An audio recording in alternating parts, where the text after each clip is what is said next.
Welcome, ladies and gentlemen, to RLCS Overtime, your one-stop shop for all things Rocket League and RLCS esports. I'm your host, Wave Punk. I've got a findable carpet, a James Spot, and a Quinn Lobdell here with me. Guys, how you doing today?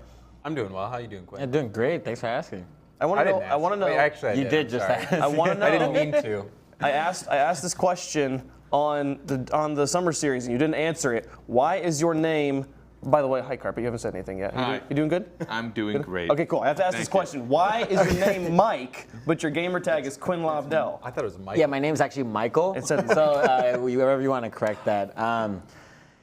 Yeah, it all kind of started because I was just kind of trolling one of my buddies who, his name's actually Quinn Lobdell, and you know, I never really expected to be a pro Rocket League player or a personality or a caster or have any kind of success or public appearance. Hey, you're still working on the success part anyway, so. Oh, Well, I am still a land boy. Yes, no, A I'm just better kidding. Rocket League player than you ever were. Then let's 1v1. We'll do it later, right? I got you. story. Either way, didn't see you at RLCS. Oh my I gosh. just kept my name as Quinn Lobdell, right? Because at one point everyone's just like, "Hey Quinn, you want to play? You want to play?" It's like people are recognizing me by Quinn. I was on stream as Quinn, and if I rebranded myself, it just wasn't going to be the greatest thing ever. So, unfortunately for the real Quinn Lobdell out there, if you Google Quinn Lobdell, it will show me first. Well, hopefully, Doesn't he play as Michael Baruzzi, though? Yeah, he plays my under my gosh. name. So if you ever want to. There's so much hoodwinking find it. going on, so much just I don't even understand. But the summer series, glad I got that out of the way. The summer series was great. We had an awesome time. We can look at the bracket, how everything panned out last weekend. A lot of fun here. NRG going to get the sweep over, set to destroy. The only series that wasn't a sweep there in that first round was Denial and Take 3. That was an awesome series. It was lots of fun to watch those guys go at it. But NRG, Take 3, the Muffin Men, and G2 Esports rounded out our top 4, and we were in for a wild ride. You can see there at the top, G2 sweeping NRG. Nobody expected that to happen. We all predicted it to go the other way, and NRG though dropping to G2. What games, guys? And we can start off by talking here about NRG versus Take 3. So fantastic series. We saw Take 3 take one of the games here, but it was NRG ultimately that was able to knock it out of the park and make it into the finals. There was a lot of really fun series to watch, but right out of the gate, NRG looking like the NRG of old. Taking it to this new Take 3 roster that had Chrome as a sub instead of Espeon. Espeon obviously at the desk with us. But NRG, they kept doing what they were doing. They really just don't stop. They don't slow down, and it's something that they have figured out what to do. And I think picking up Garrett G was one of the best decisions they could have made. He is it's an individual, just such a strong player. His striking is phenomenal. So they don't really have to rely on any one player too much, because we know Jacob does, as me and Wave like to say, hashtag Jacob things. Oh my gosh. Fireburner, you can't question it, right? You got Fireboy and the Batmobile in the back, defending like a monster, and then add Garrett G to the mix. What do you got? There was hardly any close series in this. This was like a lot of blowouts. Even the Splice series. That's not was a necessarily 3-0. fair. Yeah, I mean, they were not close in games. The close in scores. But the scores, like the games were like one goal differences inside the games. But I mean, if you can't win a game, you can't win a game, right? But the series were very decisive. But like you're saying, even that Muffin Men Splice game, Splice put up a fight every single game, even though they lost 3-0. But that Denial Take 3 game or series was definitely the closest. But NRG and G2, that's who everybody wanted to see in the finals, and that's ended up how it played out. So it was fun to see. Yeah, it was crazy watching NRG getting the win there, dropping one game on their way to the finals. Then we're like, they're still in top form, still clearly the #1 team in North America. And then in the lower bracket, not the lower bracket, the bottom side of the bracket, because there is no lower bracket, single elimination here. We had G2 taking on the Muffin Men, and so we were like, we're not sure how it's going to go. Muffin Men are really, really strong here, and G2 in this series didn't look as strong as they had in the series prior, or as they did in the series we were about to see after this one, but still able to very cleanly get the win here 4-1. And it comes to endurance. 4-1 is a pretty big spread. It's one of the best of 7 series, which I've always felt, at least for us as casters, is a little bit of an endurance match. Yep. So I can only imagine for these players that have the actual pressure built onto them. And it really just came down to, like, they were playing smart. There were a lot of times, especially towards the end of G2's season, in Season 3, where they got a little slow. wave dash pass. What a play that So was. gross. There was so many, we had so many, this tournament was exemplified by crazy pass plays like that, and then also some of the most beautiful own goals we have ever seen, which I don't think you'll see here in the highlights. highlight Moses, packages, but yeah. Torment and Moses both had some like ridiculous. Vince had a crazy. Was Vince the one that was like Vince. across the air? Moses had one where he whiffed the save, Mm-hmm. and then he turned around and like scored it on his own net. And then Vince had the one where it was a pinch, and he went up to try to save it. Or he went like up a to try to beautiful clear it redirect in because the it wasn't air, even yeah. going in, and he just redirected it right into the corner. And that one was also that tied up the Not game. top 5 play. as Yeah, Piper would the say. not top 5. It tied up the game with denial in Game 5. Yeah, it was that like, was- oh dear, it's all over. But then Yeah. they're able to bounce back and they get the win by 1 goal and go to face off against NRG, where they drop 4-1. Better luck to them next time. But it was NRG and G2 in our finals. Exactly the match we've all been waiting for, and everybody except for Axel Toss was predicting the 4-0 sweep of NRG, and the exact opposite happened. This blew my mind. Yeah, the G2, NRG, 2 titans in North America. G2 obviously had a struggle of a season last time, but this was the passing G2 that we saw early in the season 3. They really started to shine, especially Rizzo and JNaps together. They were scoring so many sick goals, but Kronovi was a huge key to that. He had 6 assists in this series and really set up JNaps and Rizzo quite a bit. Something really awesome to watch during the series was just how patient G2 was in contrast with NRG. We saw NRG rushing, making mistakes, and G2 picked up on that and started to play even slower. We saw Rizzo just beating all 3 of the NRG members before he's even crossed the halfway line, for instance. It was just great gameplay and tactical decisions coming from G2, and that's why they were so successful. In the first 3 games, they're all 1-goal games before G2 just put the pedal to the metal in game number 4. But even in the previous series, Rizzo had 2 overtime goals. G2 was just calm under pressure, and they just and that paid off for them going into this finals. And even though those first 3 games were all close, they still swept 4 games to nothing over NRG. Yeah. Nobody would have. Well, and we saw 11-5, just complete outscoring of G2 over NRG. And thoughts from you guys on you talked about there was a lot of defensive mistakes that they were taking advantage of. Was G2 forcing these mistakes, or was NRG? Did they just somehow fall apart in between the semifinals and the finals? I think that G2 definitely, when you just keep playing straight all the way into the finals, that is an advantage. NRG taking a minor break, obviously having already qualified and just waiting for their game. So G2 coming in hot. Another thing especially was just the fact that G2 was really all 3 of those players turning on all at once. And once NRG started to miss a few shots, I don't know if you guys remember, but NRG was just getting struggling, hitting posts. So I don't want to say unlucky, but they could not have gotten any There was at least closer one without instance scoring. when it bounced off like every single post and then out. Yeah. It's like you could not have come closer to making the shot and still missing, you know? And not only that too, but the Rizzo 50-50s with Fireburner. Well, like first off, Fireburner almost never loses 50-50s, but twice Rizzo just pinched it with fire, and it just I went remember. From his own all half. the way Yeah. into the net. That was so precise. It almost felt like when I was casting that game, it just felt like G2 was just playing counterplay. They know exactly what NRG is going to do. Obviously, they're the team to beat right now. They're the North American champions, and they know, hey, this is probably our most difficult series. If we can beat these guys, we know we're a roster to stay, especially now with all the mishappenings that's going on, and who knows who's going to be who by season 4. Yep. But it felt like they like, you know what? We know what NRG plays. Let's just counterplay them. Let's get in between them. Let's just put somebody always in the way of the passing plays. Let's not let Jacob do Jacob things. Let's contest Fireburner in a way that it's hard for him to do 50-50s. They were just stifling NRG, which you generally don't see because G2 is a team that usually in their own right can just do their thing and win. But it almost was like, you know what, let's just stop them and then the win will come. And that's how it felt. Yeah, the question was, can G2 come back? Is this the season where G2 can show up in the form we've been wanting to see them? It looks good so far in the first summer series. We'll get to see them some more as this offseason goes on and as we get into season 4. But that'll wrap it up here for our summer series wrap-up. Congratulations to G2 for winning. And coming up next, we're going to go over all the roster changes that have been happening in the offseason. Should be good. Don't go anywhere. We'll be right back.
RLCS Overtime, ladies and gentlemen. We just got done talking about the brisk summer series that happened just this past weekend, and now we're going to talk about some other Pro Rocket League stuff. Roster Watch. This is the off-season of RLCS. This is when roster mania happens. Everything gets shuffled up, and we want to keep you guys up to date on the latest maneuvers and trades that are happening, or maybe lack thereof, depending on these teams. So, guys, any big surprises so far from you guys you've seen so far? I mean, it's still very early. Very, very early. We just had our first brisk summer or 7-Eleven Summer Series event. There's 2 more to go, and there's still a DreamHack Atlanta. So we have a lot of big tournaments for teams to still experiment with rosters, but we have seen some movement already at this point. Right. I'd say flip side. Sure. It's probably the first one. I mean, we're not 100% sure, but we did see Mystic in DreamHack over in Sweden, replacing Greasy potentially. We don't know again if that's concrete. But they did win. They won the tournament with Mystic, so I mean, that's going to be good news for Mystic, at least if he's looking to join Flipside. I would be surprised considering this new market roster is also... Yep, they're looking pretty strong there as well. Pesci, always the person that built a good team around him. We'll get into that roster here in a little bit. Let's start in Europe because we're already talking about that. Let's start with Envious, and most people are like, whoa, what's Envious? Never heard of this team. This is Northern Gaming. Your current reigning world champions have now switched orgs, got bought out by Envious here. So one of the biggest orgs in all of esports, longest standing orgs in esports, the boys in blue, Envious here picking up Northern Gaming. And really the way NG, Northern Gaming, handled that acquisition was just pure class. If you saw their AMA on Reddit, you saw what they had to say. Northern Gaming, the way they handled that was awesome. But Envious, that is huge for Rocket League in general, for an org of their caliber to come into the scene. What I find massive is they didn't even have Maestro for the LAN. Yeah. They won with the sub. Yep. Granted, Turbo Pulse is a great player, but they didn't even have their original roster. Yep. And we saw how strong they were. We know Maestro and Remco are like the European duo outside of Marky and Cooks here. So, I mean, that's actually exciting for me since we didn't even really get to see them perform to what I think would have been the most pressure and potentially their prime. That it's almost like getting to see a roster swap a little bit. Like we get a little fun surprise. Well, that brings me to the question of Maestro versus Turbo. Everyone was like, we kind of forgotten about Turbo because he was a sub for Northern Gaming. And then he shows up and shows he's clearly a top-level player still. And they decide to stick with Maestro on the starting roster, which means that Turbo decides he's going to go elsewhere. He doesn't want to be a sub. He wants to play. Thoughts about this, guys? Should they have stuck with Turbo? I mean, clearly they had the winning composition there. What about sticking with Maestro here? They certainly had an incredible performance winning the World Championship, but Maestro I still think is the better player. Maestro has played at LAN, and he is probably, Gibbs would say that he's the best LAN boy out there, but you know, it's with Turbo, he showed up on that day. And we've seen people show up on the day before, like with iBuyPower Cosmic. Right. Like they showed up on the biggest stage and ended up winning the World Championship when everybody thought they were not the best team. So I still think that Maestro is the better player, but they really couldn't go wrong. Whether they went with Turbo or went with Maestro, they're still going to be a world-class team. We've had 2 teams now in the World Championship win with a sub plane that didn't play throughout the majority of the regular season. So that's really a crazy thing because we've only had 3 seasons, but it's happened 2 times over those 3 seasons so far. Moving on to Flipside, the other team that we talk about a lot when we talk about world champions here, the big thing with them, that question mark at the bottom, as you hinted earlier, Quinn, Greasy didn't make it out to DreamHack. They played with Mystic and they win there after having a lackluster performance on the World Championship stage. Who do you guys think, just speculate with me here, Mystic, Greasy, Meister, maybe someone else, who's going to be filling out this roster carpet? This is one of those situations where Cooksier and Marky really can do no wrong. They're both so good together that they just need to find somebody that fits that groove, and we've seen them, you know, do it with more than one player. And a lot of it, we don't get to see it on this end, but a lot of it really does come to personalities as well. Yeah. These players can get on each other's nerves when you play together for months and months and months, when there's tens of thousands of dollars on the line and someone's pissing you off. Like, it's nothing you want to deal with. Chemistry is important. We see if you follow the Genesis tweets. Oh, wow. Chemistry is, I'm sorry, Quinn. Quinn's the team manager for Genesis, so you got to experience. How important is team chemistry? Well, I mean, it's probably the most important thing I'd say even more important than skill, because when chemistry is just not there, no matter how good you are and you start getting on each other's nerves, you start fighting with each other, that will quickly cut away any skill gap that there is. We saw Genesis with definitely some personality issues last season, and there's not really that much you can do rather than to just make the best of certain situation. But I just saw how easily they would become discouraged, they would lose motivation, stop practicing, and it just killed the team. Like, but do you think out. flip side though? Because we're talking about flip side. And I don't know why everybody is winning things with subs. First of all, that is, I don't get it. But like, do you think the chemistry is playing a role for them? Like, when Cooks was interviewed at DreamHack, he said they were looking for something fresh. I believe I believe that's what he said, or something along those lines. They really enjoyed having Mystic on comms. He was very easy to keep happy and chipper. They were singing Italian. They were singing American pop songs in Italian just for fun. Like, as far as like team dynamic on comms go, it doesn't get better than that. I feel like. So like maybe Mystic. You know, he might. He's like he's really a very good going player, nice but guy. if he's a better chemistry fit and maybe not a better player, do you still go with him, or do you go with a better player? If the skill gap between the two players is not make or break the entire team, right? Mystic is still an amazing player. Season 2, he was in the finals, right? It's not like this is some pushover who's just a fun guy to have in comms, right? This is Mystic, one of the best players in Rocket League. There's no doubt in my mind that you'd go with Mystic, somebody who's easy to work with. There's a chance for longevity in the team. It just makes complete sense. Something to mention for sure. So I interviewed Mystic for his kind of on the day when we were showing videos of him. Sure. And getting to know him as a person, he takes it game at a time, which I think was really cool. Something that he mentioned in his interview was like, well, we're just going to take it one series at a time, and we're not going to worry about just the victory. Which I think is also very similar to how when you listen to Marky interviews, he's the same thing. He's like, like, we're just here to do our best. We're here to perform at our peak. Doesn't matter what our results are. We're just here to perform at the best of our capabilities. And I mean, that kind of goes hand in hand. That could be a big thing. And Greasy, as we know, really likes to win. He's a very competitive person, and that could be I mean, I don't know, but that could be something that may have rubbed in the roster. Who knows? Yeah, I really liked the flip side we saw at DreamHack. They looked very strong. Their opponents on the World Championship, or not the World Championship, but the DreamHack Championship there was Gale Force Esports. Now, this is a roster we're talking about brand new. We have only seen this team play once. They made it all the way to the finals there at DreamHack. You can see 3 different teams here. This is where Turbo has ended up right now. I think he's officially signed on Gale Force now. KDOT, Violent Panda, Turbo Pulsar, all 3 of these players are grand finalists. They've all been in the World Championship game at the Rlcs. Thoughts about this roster, guys? Well, first off, KDOP, he was the EU MVP. That guy is absolutely nuts. And then he actually took down Violent Panda and Gale Force to go to LAN. And that series was stellar. And Violent Panda played out of his mind. But then they're also picking up Turbo, who I honestly thought he was arguably the MVP. Even though Devo had flashier plays, I thought Turbo Pulsar played incredibly well. So this roster is actually looking quite good. Yeah, Turbo is one of the fastest players I have ever seen in Rocket League. People kind of just discredit him a little bit as the sub who lived up to, help them win LAN, lived through the storyline, whatever.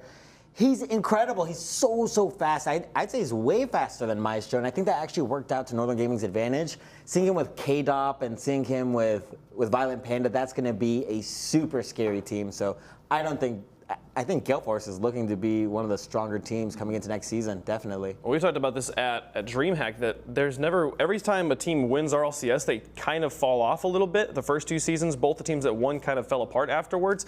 And Turbo had the best opportunity yet to win 2 big tournaments back-to-back. He didn't pull it out there in the end. It was Flipside that pulls off the win, but making it all the way to the finals there, I think the big question in everyone's mind was, is it going to be like an over-zero situation where he wins LAN, it's like, oh, he's so great, he's this big popular guy, and then just doesn't seem to pan out in the next season. And instead, Turbo Pulsar is seeming just to continue on with the momentum that he already had. It almost feels like that roster is like the low-key MVPs all teamed up together. Oh, right? sure. Like Violent Panda, we've always known was one of the best players, but he was on team with Pashy for so long, and I think Pashy, his name has a little bit more weight to it, even if there are a lot of games where Violent Panda outshined him. And KDOP, as we know, he got MVP, but he's still, for some reason, it's just one of those things like he doesn't do flashy plays, so he doesn't come up as much in conversation with a lot of things. And Turbo Pulsar, as we know, he wasn't even on a roster last season. Yeah. The dude was just chilling as a sub, and he won championships. So it almost seems like all the low-key MVPs are like, you know what, we're sick of this. Like, the one thing though win. that Turbo needs to work on, and I'm telling you, Turbo, is stop wearing shorts at all these tournaments. We don't want to see your legs at all. Wear pants. Please. Oh man. Have you Esports needs some sort of like Some nice pants fatherly protocol. advice. or at least get like Gale Force shorts, like athletic please. shorts with logo. Not Please, these- org, start supplying your players with like a full uniform because like I'm tired of them walking out with a jersey and then like jeans and then like Converse or something. He was like like, that. Mango way. Do the mango way. Get the shorts on. But now, when we talk about roster watch, like the king of roster watch, I feel like is Pashy. He is always the person who comes and shakes up everything. Everyone builds their rosters around what he does because he comes in and like pulls the best player from this team and a different player from that, and everyone's left with gaps and they changes everything up here. This is Mocket's new roster. The Pashy coming over from Gale Force, kept Fairy Peak, and then goes and finds Freaky from Penta, who we saw play in the last RLCS as well. So 3 dynamite players here forming up a new roster. We've never seen these 3 guys play together, but if it's Pashy, he's going to make a world-class team. They were almost going to be teammates before, too. Pashy, Freaky, both Germans. They're competing together in the World Cup event that's coming up. So they're familiar with each other. And Pashy, he is probably the greatest scout in Rocket League. Like, he'll go out and take players who are not necessarily the biggest names, but always have a team that's competing to be at the top in Europe. So, like, I honestly think that this is probably one of the weaker rosters that we've seen him put together, but still, like, Pashy knows better than me.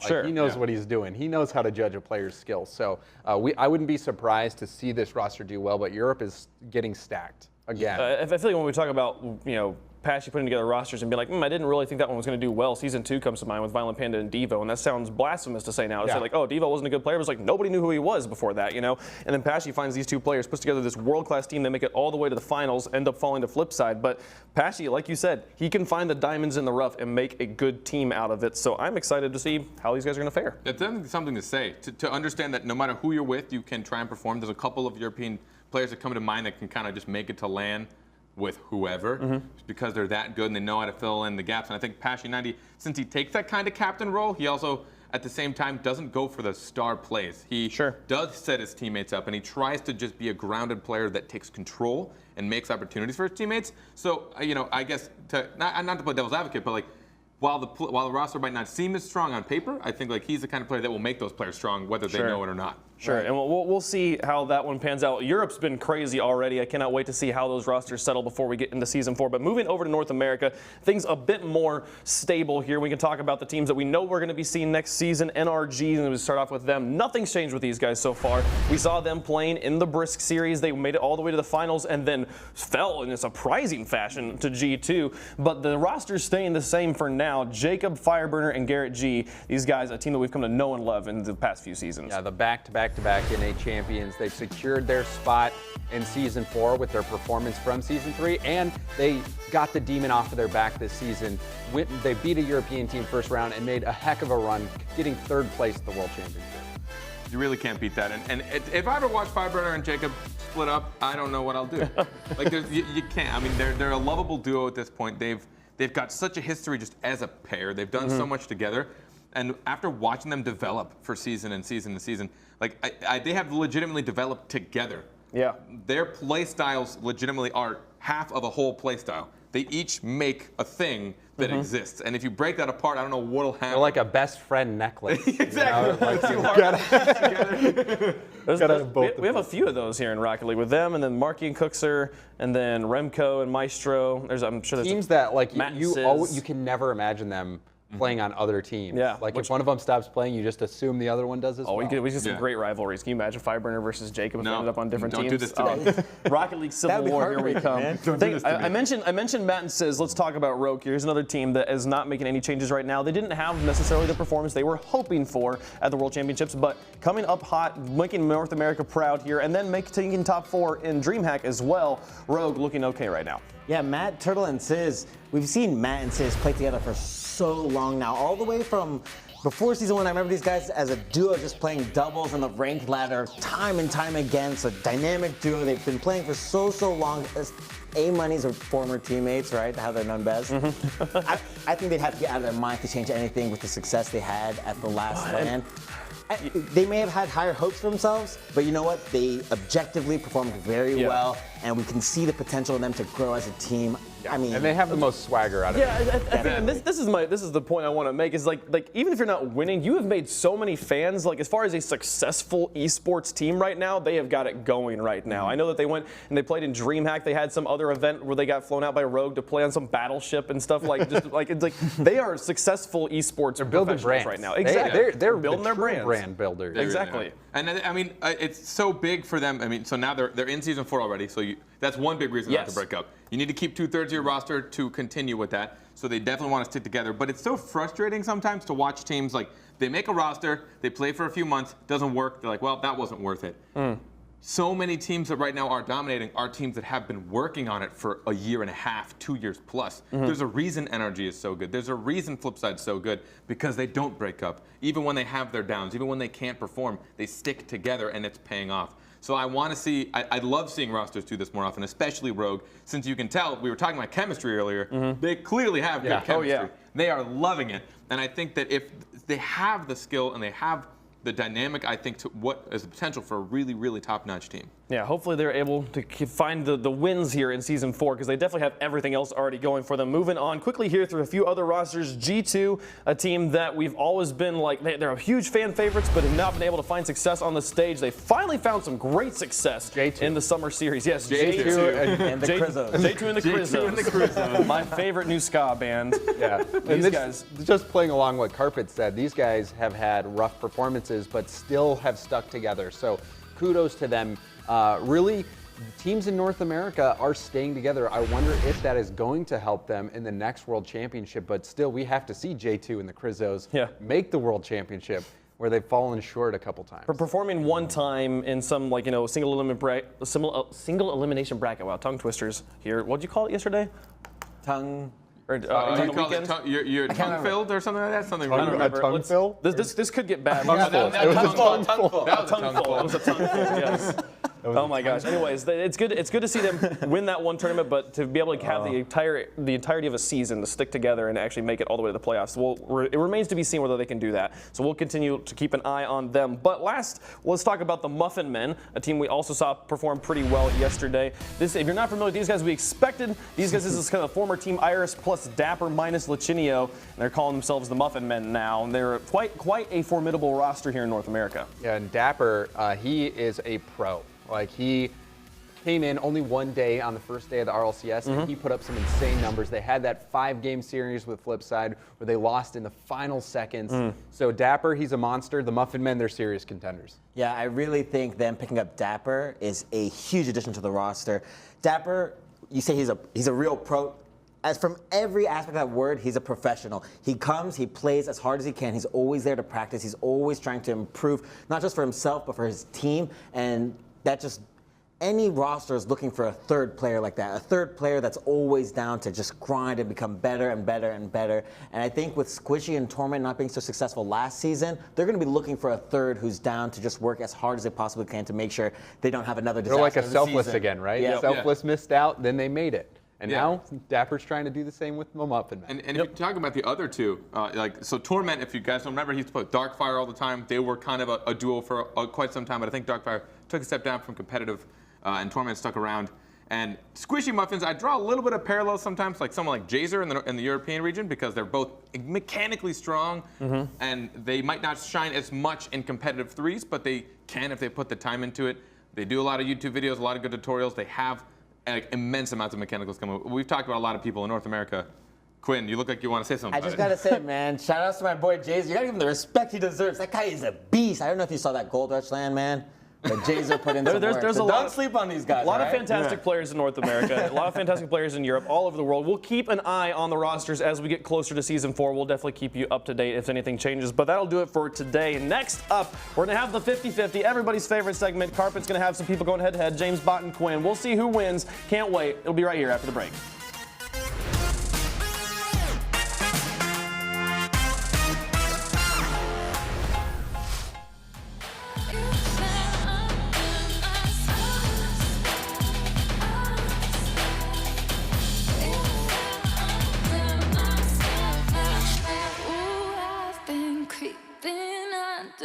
Skin for so long. Oh, I am in your head So tell me, is it wrong? Oh, you fell under my spell. So well, oh, you fell under my spell. So well, you fell under my spell. My spell, my spell. You fell under my spell. My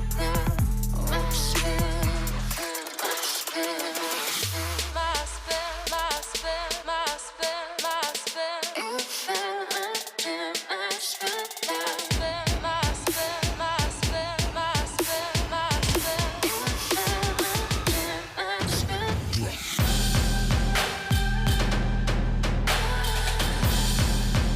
You fell under my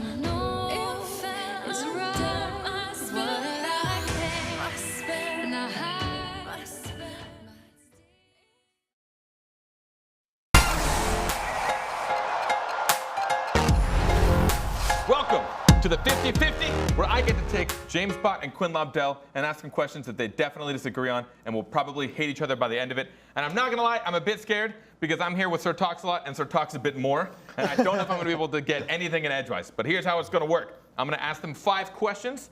Don't worry, we prepared it a little bit. We made sure they disagree with each other. And then they're gonna give their response and they're gonna argue their points. And I'm going to determine who I think actually had the best argument and who I think is right. Carpet, you are the most biased judge I am in the history of judging. Not. Just because you lose doesn't make me biased. Okay. All right. But it does. You want yourself to win. But here's how it's going to work.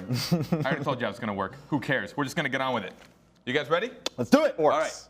Will NRG repeatedly, one more time, another repeat, be North American champions? Yes. Quinn. Whoa. Yes. All right. You got to let me It's tell like you. a buzzer. There's Yes. no buzzer. Do you see a buzzer? All right. Do your point. Yeah, of course. They did it 3 times. Why not 4? Are you crazy? They're the best onliners in the game. Okay. Before the show, Quinn was going to say, I'm going to say no. Because I said Bro, yes are you as trying to tell me well. that this is all planned? No, just is this pre-recorded? Oh my goodness. Quinn, yes, but because you didn't provide any reasons, I'll tell you why. Besides the fact that they're back-to-back-to-back They're champions. the best onliners in the game. Firebird.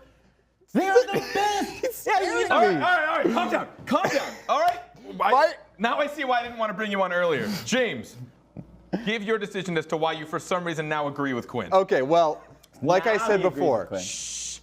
yes, they are going to be the 4-time defending North American champion because they have Fireburner, who is the lead scorer time and time again, got the Golden Striker Award. They have Jacob, who stepped up insanely huge this season, getting the Clutch Playmaker Award. And now they added Garrett G, who is a certified land boy and the difference maker for them at this World Championship. There is no other North American team that can compete with them. They're going to take this 4th championship. Quinn, what do you want? I think that's what best onliners means. All right. So we've got the passionate response and the calculated response. You're supposed to disagree. Why did I bring you on the show together? Next question. Next question. I'm Next done with the both. question. Don't Let's go. tell me how to do my job. Hey, sorry. What 3-man squad is the best in Europe? Shh. You go first. James Bott. The defending world champions used to be Northern Gaming. Now they're known as Envious. These guys are the team to beat in Europe. They are the 3-man squad that you have to be afraid of. And they even had Turbo Pulsa instead of Maestro. And Maestro is Gibbs' favorite land boy. That guy is absolutely sick. So you pair him up with the World Championship MVP Devo and Remco, the team captain of the squad. That team is the unbeatable team in Europe. All right, then. Quinn, you clearly look like you have a lot to say. I don't envy them one bit. You know why? They needed Turbo to win. They needed him. Without Turbo Pulsa, they're nothing. And you know what? They're sticking with Maestro. Turbo Pulsa's left. They're going to be nothing. Do you hear me? Nothing. Nothing at all. My number one team in Europe right now. So passionate. Don't make me laugh. My number one team in Europe right now is definitely Flipside with your boy Mystic. I mean, they won DreamHack. That's a newer tournament. Envy than wasn't RLCS. even there. What are you Envy talking about? wasn't even there. Exactly. If they were there, they would have couldn't even crushed make it. them. All right. Before your blood They pressure got goes rid through of the. their best player, Turbo. All right. Let's just get to the next one before All right. Quinn loses his head. All right. Who is undoubtedly the best LAN player? Obviously, this is an opinion from these guys, so don't get triggered and chat too much. I'm hesitating to do this, but Quinn, you start us off. All right. Best LAN player can only be the OG LAN boy. But number 2, besides myself, I'm going to have to go with your boy Cuxer. Cuxer97, time and time again, has proven that he is the number 1 player, just carrying Flipside by himself. He will 1v3 easy peasy. He's got a cute little mustache, and I like his piercing above his lip. That's my answer. So that's what you're going with? Why? They lost to the leftovers at the World Championship.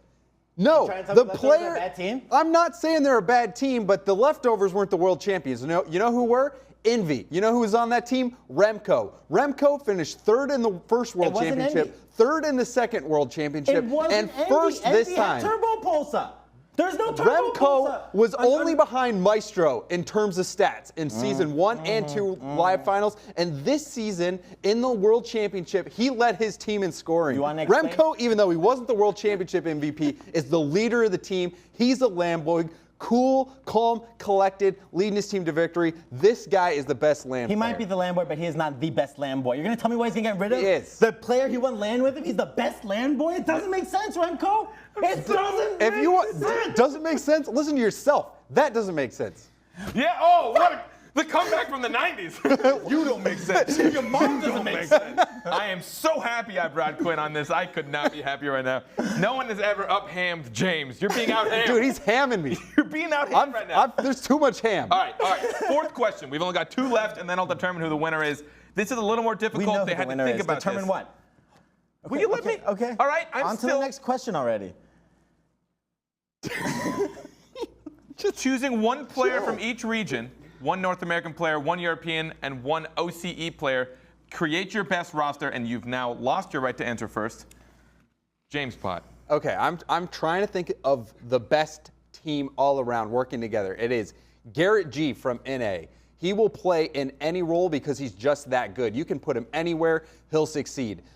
Couple him with the EU MVP K-Dop, and that starts to be an unbeatable team. You throw in the OCE LAN boy Jake, who scored the first goal ever for OCE in the RLCS and led them to that win versus Denial. You've got the best worldwide team featuring OCE, NA, and EU. I think Quinn thinks you're an idiot the way he's looking at that. Anybody want to explain why he says Remco or whoever was his number 1 LAN boy? It's He a doesn't even team. put him on You're the talking best- about he doesn't a put him on the team. team. He doesn't put his own number All 1 right, LAN Quinn, boy on what's the your team. team? I've What's got yours? Cuxer97 from EU. I've got Jake from OCE, and the US. I gotta go with my boy J-Naps. J-Naps? Easy. That is a good one. That is a good one. You know what? Easy. Except he didn't even make the World Championship. Yeah. So what? He was too good. He was too good. He went home. On the subject, let's get to the next one real quick. On the subject, will G2 make LAN this season? Quinn. I can't tell if this is. Quinn. They never made What's he it. doing? Is he okay? I don't James. know. All right, are they going to make it? Not a chance. You really don't think so? No. Why not? Okay, I want to hear okay. why. They stand a chance. I mean, can anybody guarantee it? Anybody actually think so? I mean, you're out of your mind. We saw what happened to them last time. Come on. Repeat performance. History repeats itself. All Were right, you not watching the Brisk Summer Series, or the 7-Eleven Summer Series, rather, presented by Brisk? They just took down NRG. They swept them 4-0. This is the G2 that we saw at the beginning of last season. G2, they're the real deal. They're going to make it to the World Championship. All I have to say, Final thoughts. is James don't know what you're talking about. Don't know what you're talking about. That's all he has to say. That's all I gotta say. James, do you have any final retort? No, I've got nothing. You got nothing. I just want to get away from this man as soon as possible. Okay, so this is when I usually pick a winner. But Can't I'm not handle the going heat, get out of the kitchen. Yeah, so I'm going to pick a winner here based on probably passion and a little bit of fear for my life. I might have to give this one to Quinn. I've never seen anyone so excited to do anything in my entire You life. might have to, or you are giving. I'm giving it to Quinn. This is. I'm giving it to Quinn. He did it. Look at his crazy eyes. He is crazy. Yeah, exactly. You're feeding into his I'm not crazy. feeding into it. Yes, you are. You are Sucks rewarding to suck, him. guys. I don't know, man. Sucks to suck. I think you did too much research. I wanted to feel the answers from the heart, and you gave me some calculated response. I gave you answers from the brain. No, he gave me You answers. didn't include your own #1 land boy. It doesn't matter if you're trying to fill it with the best team. Oh, I'm gonna make the it's best the team and have the chemistry, worst lamb the boys chemistry, ever. the synergy. What synergy? All right. I'm done with the From both 3 of you. different countries and continents. This is why I was scared to bring these two on. If you agree with me, #Team Quinn. If you disagree with me, #Team Bond. Put it in chat, tweet us out, do whatever you have to do. I'm going to get away from these two as quickly as I can. When we come back, we will be covering some community tournaments and show you guys some future events coming up. So don't go anywhere. This was a 50-50. I hope you enjoyed it. Yeah, baloney. Shut up, folks.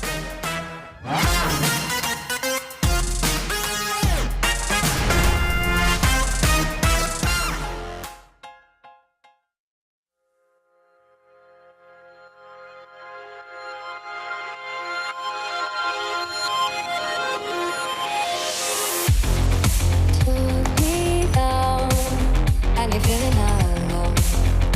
So long, darling. Right here and now, we can try this again. If you're here, darling. I'll finally see what I need to be free. Far from what I was meant to be. No holding back, I've made up my mind. Seeing what's next, I'm not sure what I'll find. Holding the key firmly in my hands. I'm looking for, I know where I stand. And this is it, I have nothing to lose. Now is the right time, I'm making my move. I'm on a high now. You can't bring me down. I'm on a high now. You can't bring me down.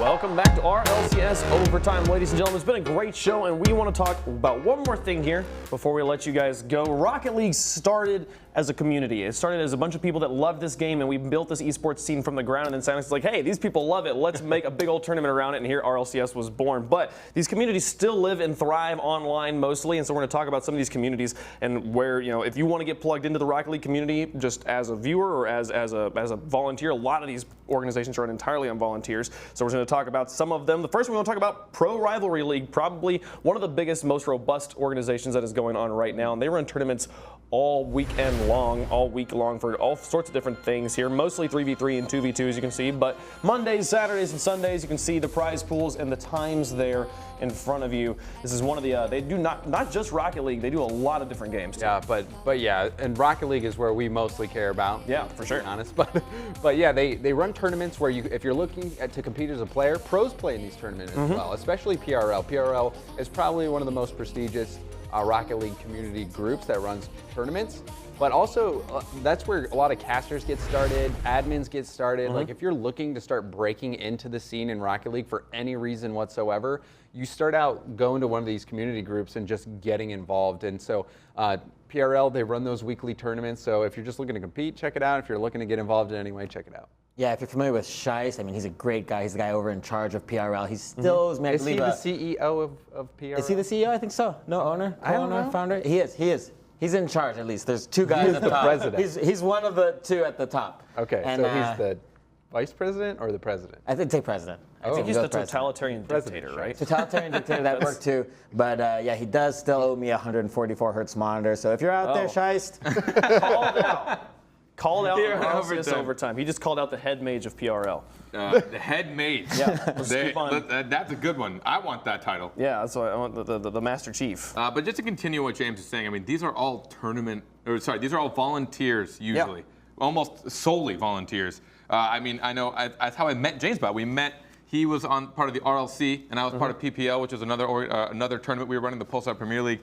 And like we were both kind of like just having fun and loving the game. That's how we got to meet a lot of the pros, trying to put up money for these prize pools and organizing these things. And there's something really cool about just like everybody doing it for free and for fun. Everyone did it for fun because Yeah. they just loved the game. Yeah. And it made for an awesome environment. Yeah, absolutely. And we could move on to talk about Nexus is the next league we want to look at here. They're running a tournament in July on the 1st, I believe, $1,000 summer invitational for 16 teams. That one you can't sign up for, but for their other stuff, you can see there 1v1s, 2v2s, and 3v3s. No matter what your format is that you enjoy, especially if you live in North America, here in Nexus, you can sign up for those and compete.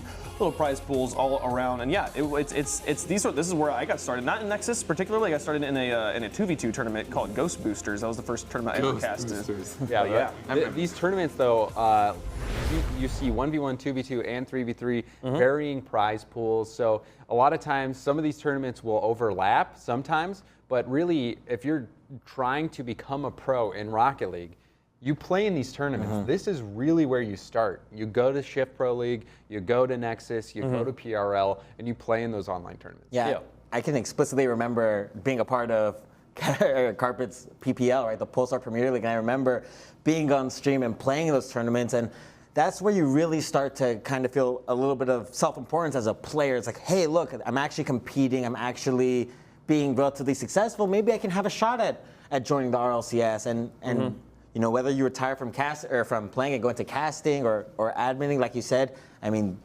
moving through these community organizations is definitely one of the best ways to get involved with. That is one of the fun things about these communities is that it is a complete blend between the amateurs and the pros. And so, like, you know, you look at Dapper and you look at the boys on Selfless, who came in after the end of season 1 of RLCS, just playing in community tournaments as momentum and completely surprised everybody. We'd never heard of these guys, and then they started beating all these pro teams and winning all these community tournaments, and then that's how they got the light to get picked up by Selfless, and now we've seen them competing in the RLCS stage. These tournaments are how you get onto this stage, whether as a caster or as a tournament organizer or as a pro player. So it's fantastic to see that this is how this is structured here. And tournament mentality is so much different than ladder mentality. If you're just climbing a grind rank, you're going to play significantly different than if you're in a tournament setting. There's a certain style you have to apply, and generally when you're on ladder, you'll play safer, you'll play a little bit slower because you're just like, oh, I just don't want to lose any rank points, right? Sure. But it's way different where like, next game we lose, we're done. Like we're out of the And tournament, it's we're not in the just lowers. one game, right? Yeah. It's generally a series of games. And you see it even in the RLCS. Pretty much any team can take a game off of another team, but winning a series is something completely different. And we can move on to talk about the Shift Pro League, another one of the communities here that runs tournaments on a weekly basis you can compete in. They also have, I believe, an invitational of some sort. There's a 24-team tournament here called #FeelsOldMan. I love that. That is also on July 1st. So then they also run Battle Car Pacifica. What a fantastic name. That one These guys have my favorite names. Yeah. The West Coast server friendly, which for me is important. Yes. And Quinn, like being in the Bay Area, East Coast servers are not necessarily the greatest for us. The whole kind of warping around a little bit. So it's nice getting to have West Coast tournament options. Right. All these community tournaments definitely offering something different, whether it's the time or, you know, like that Feels Old Man tournament, something for us to compete in, right? Sure. There's variety. There's definitely variety. And so options if you're trying to get involved. Well, I think one of my favorite options, the next one I want to talk about here, minor league doubles. I think a lot of people would look at these tournaments and be like, I know I'm not good enough to compete in any of these. Well, we have a league for you here. This one, I'm pretty sure you're not allowed to compete if you're champion or higher here. I'm pretty I love certain the about ML that. double. Which means that you have to, they use a whole draft system where, like, based on your average rank, you are given kind of a worth, and then captains will draft you onto a team. And the cool thing about this league is the teams don't change. So they have like the Bears and like the Pirates and the Rhinos, the Ducks, yeah. And it's like every season it's the same teams, and they all have their own Twitter accounts, and they like banter back and forth. And who plays on those teams? Cloud Fuel plays on one of these teams. I know DMR Rawlings, guy does our stats, also plays on one of these teams.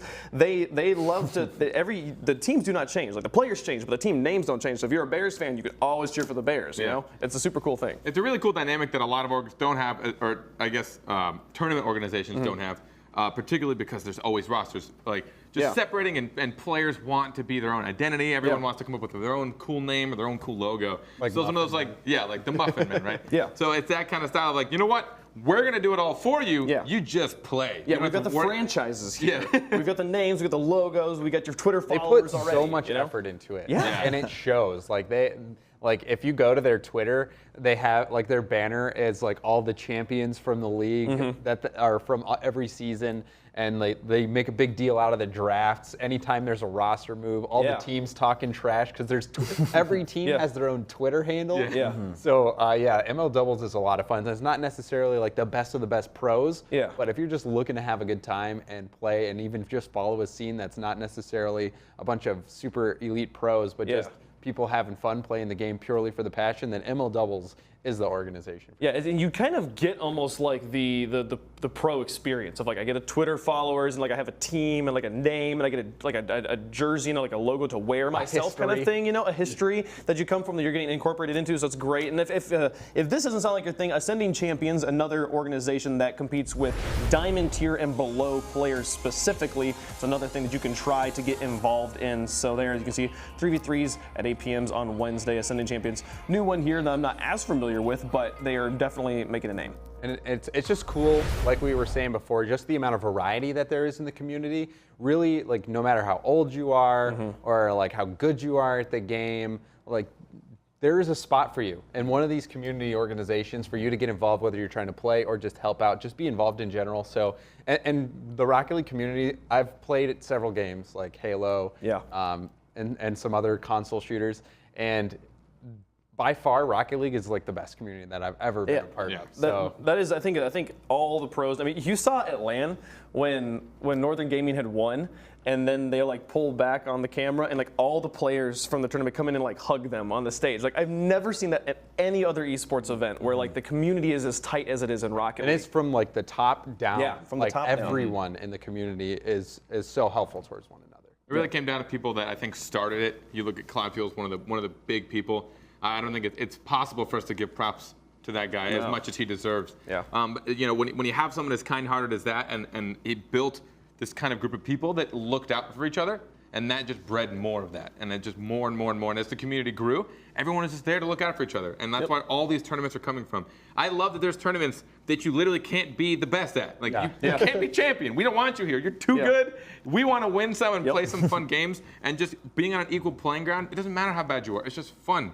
You just want to have some fun with other people that love the same game that you love, even if you don't have the time to grind out and put in 50 hours a week.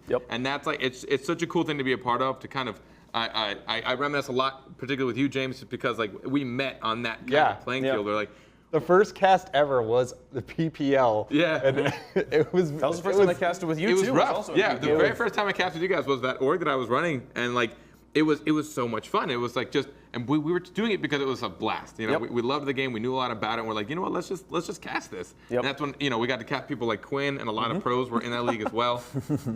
People like that guy.